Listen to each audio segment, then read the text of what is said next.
이번 시간에는 유보통합의 유형을 분류하고 이어서 우리나라의 유보통합 정책 사례로는 어떤 정책들이 있었는지 알아보겠습니다. 유보통합의 유형 분류가 중요한 이유는 과거에 추진되었던 이른바 유보통합 정책들이 과연 유보통합 정책이라고 부를 수 있는 것인지, 부를 수 있다면 어느 정도의 범위 내에서 이루어졌는지를 판단할 수 있기 때문입니다. 유보통합은 초등학교 취학 전의 영유아들을 대상으로 하는 교육과 보육 지원 체계를 하나의 정부 조직으로 합치는 것을 말합니다. 따라서 유보통합의 유형은 유보통합의 개념, 유보통합에 대한 OECD와 유네스코의 보고서, 국내 문헌 등을 참고하여 다음과 같이 구분할 수 있습니다.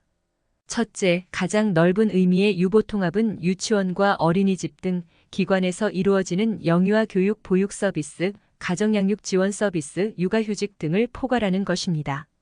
둘째, 넓은 의미의 유보통합은 가정양육 지원 서비스와 육아휴직 등은 제외하고 유치원과 어린이집에서 이루어지는 영유아 교육 보육 서비스만 통합하는 것입니다. 셋째, 좁은 의미의 유보통합은 유치원과 어린이집에서 이루어지는 만 3세부터 만 5세까지 유아교육과 보육 서비스를 통합하는 것입니다. 출생 후부터 만 2세까지의 영아보육 서비스는 제외합니다. 넷째, 가장 좁은 의미의 유보통합은 유치원과 어린이집에서 서로 다르게 운영되는 요소들의 일부만을 통합하는 것입니다.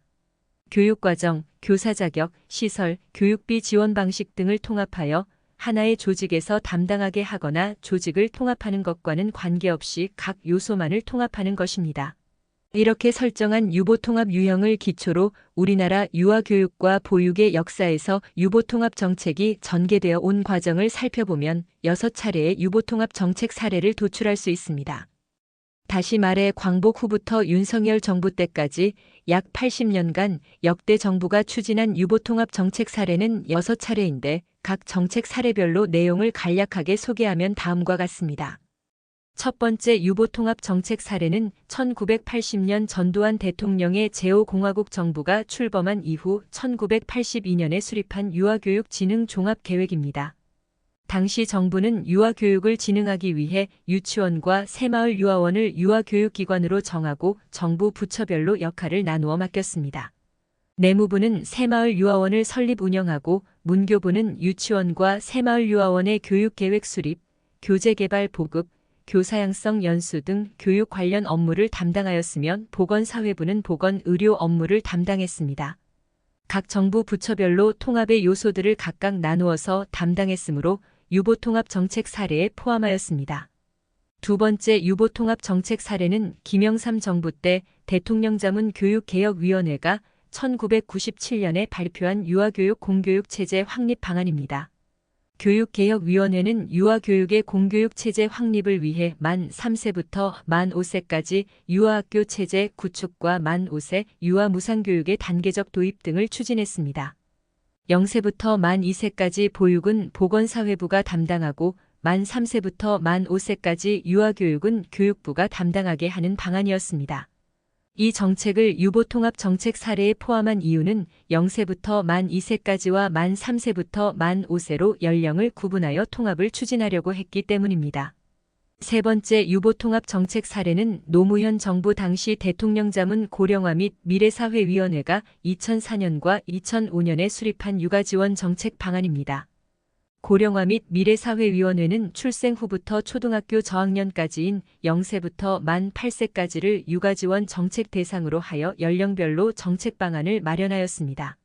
0세는 가정양육 중심 지원, 만 1세부터 만 4세까지는 육아비용 지원 강화와 서비스 질 제고를 통한 이용 기회 확대, 만 5세는 무상교육 보육 확대, 만 6세부터 만 8세까지는 방과 후교육 보육 활성화에 중점을 두었습니다.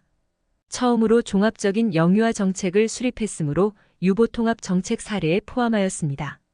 네 번째 유보통합 정책 사례는 이명박 정부가 2011년과 2012년에 추진한 누리과정 도입 계획입니다. 이 정책의 내용은 유치원과 어린이집에 다니는 만 3세부터 만 5세 유아에게 공통교육과정을 적용하고 부모의 소득 수준에 관계없이 교육부의 지방교육 재정교 보금으로 유치원비와 보육료를 지원하는 것이었습니다.